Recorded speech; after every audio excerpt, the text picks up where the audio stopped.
Hello YouTube ఫాలోవర్స్కి నమస్తే. నేను మీ ఇమామ్ని alias Haji బాషాని. So ఈరోజు సండే కోళ్ళ సంత అండి రాజంపేటలో పోస్ట్ ఆఫీస్ దగ్గర. మనము రాజంపేటలోని పోస్ట్ ఆఫీస్ దగ్గరికి అంటే మార్కెట్ కూడా ఉంది పక్కనే, అక్కడ వెళ్ళిపోతున్నాము. సో ఏమి ఎలా అనేది అంతా డీటెయిల్గా కోళ్ళ గురించి అక్కడ తెలుసుకోవచ్చు. తప్పకుండా మీరు నా ఈ వీడియో చూస్తున్నట్లయితే ఫస్ట్ సబ్స్క్రైబ్ చేసుకోండి ప్లీజ్. సో వెళ్తున్నాం. ఈరోజు ఆదివారము కోళ్ళ సంత పోస్ట్ ఆఫీస్ దగ్గరికి, రాజంపేట పోస్ట్ ఆఫీస్ దగ్గరికి. రాజంపేట పరంగా అయితే కోళ్ళు బాగానే వచ్చినాయండి మార్కెట్ దగ్గరికి. ఈరోజు ఇంకొక తాత కూడా వచ్చాడు. ఈ తాత కూడా పాత వ్యక్తే. 2 పుంజులు అలాగే పెట్టలు 2 తీసుకొని వచ్చాడు. చూడండి, పుంజులు ఒక్కొక్కటి 2 కేజీలు 2.5 కేజీ మాయన ఉంటుంది. అలాగే హైట్ కూడా 22 ఉంటుంది. ఎంత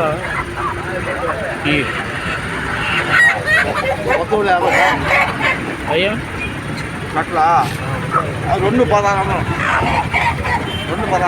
ఈ 2 కాకి పెట్టలు 1600 చెప్తున్నాడు. అలాగే సేతువ పుంజు మరియు కాకినేముల పుంజు ఉంది. ఈరోజు సంతకి తాత కూడా పెట్టలు, ఒక నెమలి కాకి పుంజు తెచ్చాడు. ముందు పక్క ఉండే 2 పెట్టలు అయితే 2100 రూపాయలు. అలాగే ఒక్కొక్క పెట్ట 800 అండి. తాత చేతిలో ఒక కాకి నెమలి పుంజు, ఒక కాకి పెట్ట 2 పెయిర్గా 2300 చెప్తున్నారండి. డిస్కౌంట్ అయితే ఉంటుంది. అలాగే వేరే పెట్టలు కూడా ఒక్కొక్క పెట్ట 800గా చెప్తున్నాడు. ఇంకొక అతను పండుడేగ 19 హైటు పండుడేగ పుంజు, 2 కాకినేమలు పశ్చిమ కలర్ కాకినేమలు కూడా ఉండాలండి. దాంట్లో ఒక్కొక్క కాకినేమలు వచ్చేసి 2400 చెప్తున్నాడు. 23 హైట్ ఉంటుంది. పండుడేగ 19 హైట్ ఉంటుంది. 1500 చెప్తున్నాడండి. రెండు కలిపి 1600 చెప్తున్నాడు.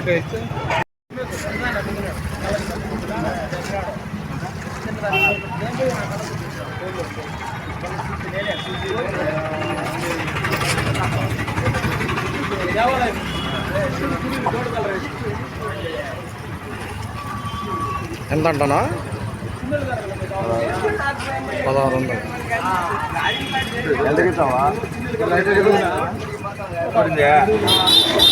ఈ తాత చేతువ పుంజి 1400కి అమ్మేశాడండి. 23 హైట్ ఉంటుంది చేతువ పుంజి. అలాగే 2 పెట్టలు తెచ్చారండి. పెయిర్ వచ్చేసి 1600, ఒక్కొక్క పెట్ట 800.